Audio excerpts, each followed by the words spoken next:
But I want to say from the outset that this is a transaction that well, Mary and I have certainly been talking a lot about in the last week or two.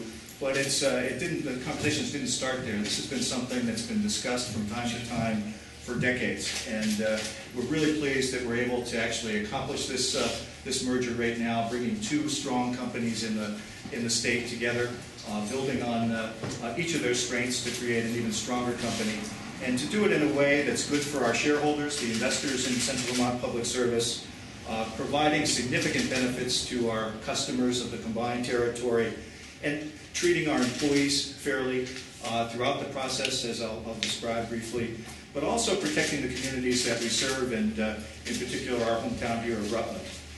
As I'm sure everybody in the media and in the community knows, Central Vermont announced at the end of May an agreement with Fortis to sell the company to Fortis. That was a very good deal. However, a couple of weeks ago we got another offer from GasMet, and we've explored that opportunity with Mary and with leadership at GasMet in Quebec, and concluded that this is even a better deal for all our stakeholders involved in the process. And we've worked very hard during the last few weeks since the offer, the competitive offer was announced, to actually improve upon what was initially proposed, and we're very proud to have reached an agreement where Rutland will be the headquarters for operations and energy innovation in the consolidated company. There is going to be a continued executive presence here in the Rutland community. There will be no layoffs or mandatory relocations of company employees in connection with the transaction, with the exception of executive officers at the companies.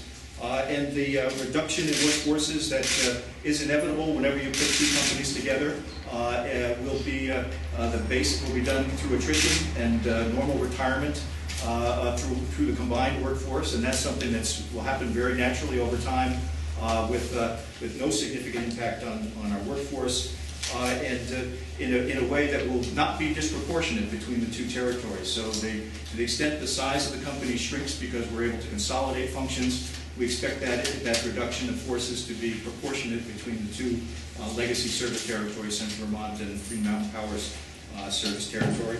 We're also very pleased that in this transaction we've been able to produce some additional benefits for the Rutland community, including an investment in the downtown partnership and an investment in a new program with Reilly that will be rolling out as well.